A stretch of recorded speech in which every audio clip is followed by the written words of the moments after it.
It's widely known that people like Phoebe Waller-Bridge and Kathleen Kennedy really try to defend and upsell Indiana Jones 5. I mean, these are the same exact type of individuals, by the way, mind you, that really were so quote-unquote confident that they would hit that $1 billion worldwide box office projection or goal at, of course, for Indy 5, and that ended up being completely the opposite. It ended up failing at the box office, capping around 330 plus million worldwide, which, by the way, is an epic failure for Lucasfilm. You gotta remember that Disney and Lucasfilm, they don't really get all the money from the ticket sales. They get roughly 60%, give or take, around there.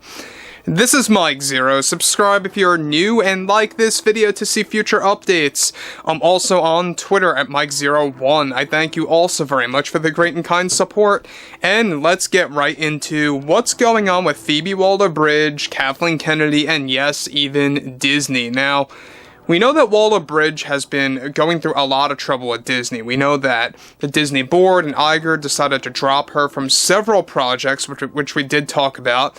But on top of this, there's a very big development surrounding her that's really kind of creating a big rift between Waller-Bridge and Disney's higher-ups and exactly what it's really equaling out to. Now, there's been a lot of rumors out there, and we talked about this, that she is involved in the upcoming Disney Alien movie for 2024 called Alien Romulus that takes place between Alien and Aliens as an android called Rook. Alright, we talked about that a couple of months ago, and that seems to be the case now.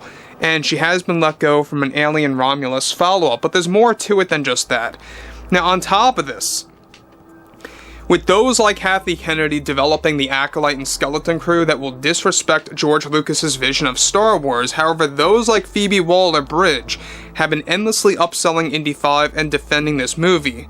Now, behind closed doors, Phoebe Waller is reportedly furious with Disney for several reasons. The biggest one of all has to do with the fact that Disney decided to recently drop Waller-Bridge from the Indy 5 sequel as Helena Shaw, and are now looking to find a way to continue the adventures of Indiana through recasting or deepfake technology for cameos in the sequel that will include new characters. Bridge did end up getting into very heated arguments with those like the Disney higher-ups and even Kathy Kennedy specifically for allowing all of this to even happen for her role as Helena Shaw, going to a complete waste. Disney essentially forced Kennedy to cancel an Indy 5 sequel featuring Helena, and now it is being reworked as they brainstorm new ideas and concepts on how to expand the Indiana Jones franchise.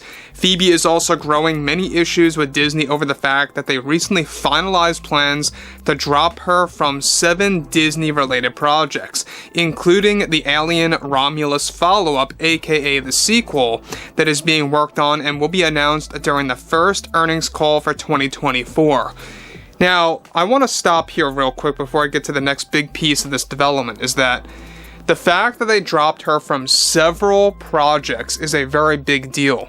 And though she's not done with Hollywood in the general sense, we know that Phoebe Waller is still looking to recreate basically the Tomb Raider, adventures and Lara Croft as a character.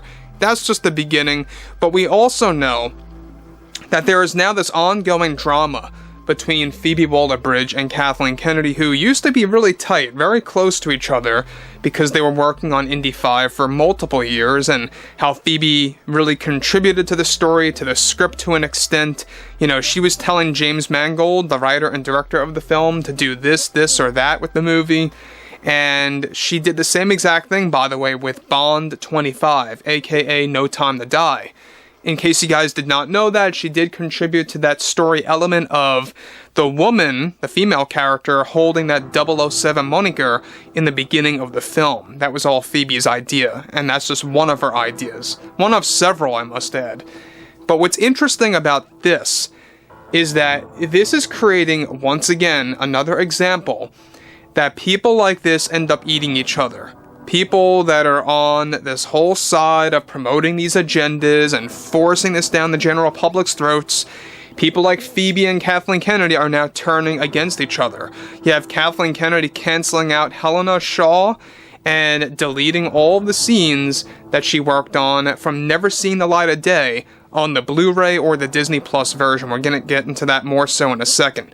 Now, obviously, this is nothing new. The same exact thing happened with Brie Larson and her Avengers co-stars. They all turned on her as well. It was a very big, complicated era of the Marvel Cinematic Universe. This is why Brie Larson, by the way, is so distant lately and why she kind of is quiet. And she is going to be talking more about the Marvels in the coming weeks, so be aware about that. There's a lot of things coming out and about for that movie, so we'll be covering that as things roll out with that. However, on top of this, with Phoebe Waller-Bridge still working for Amazon on a new Tomb Raider show to restructure Lara Croft and helping Barbara Broccoli cast a new James Bond, her involvement in Hollywood is not even close just yet.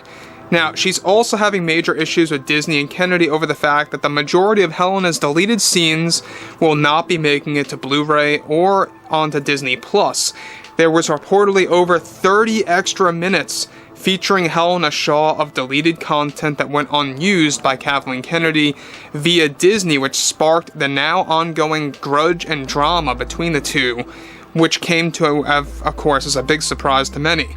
Disney is now embracing brand new characters for the Indy 5 sequel without Helena Shaw.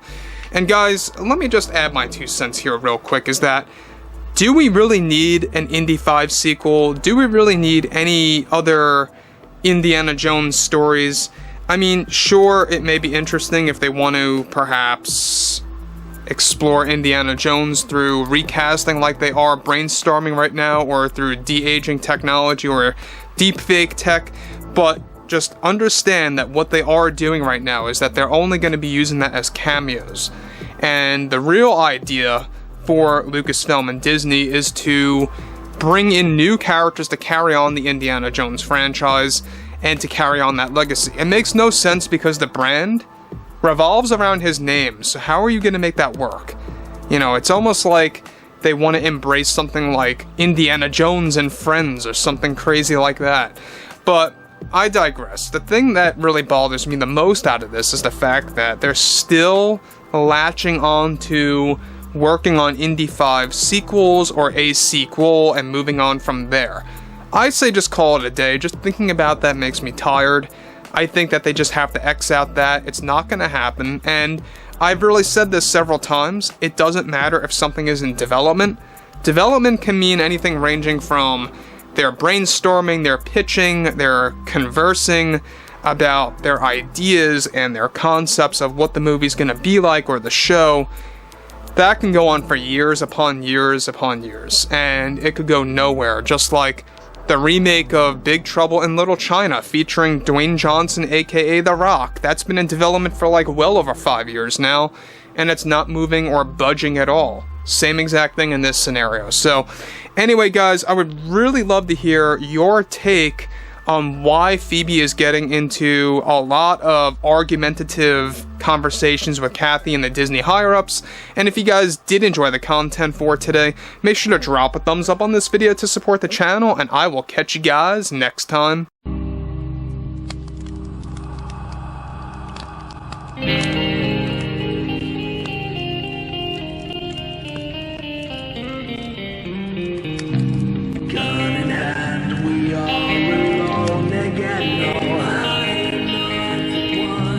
Night to move.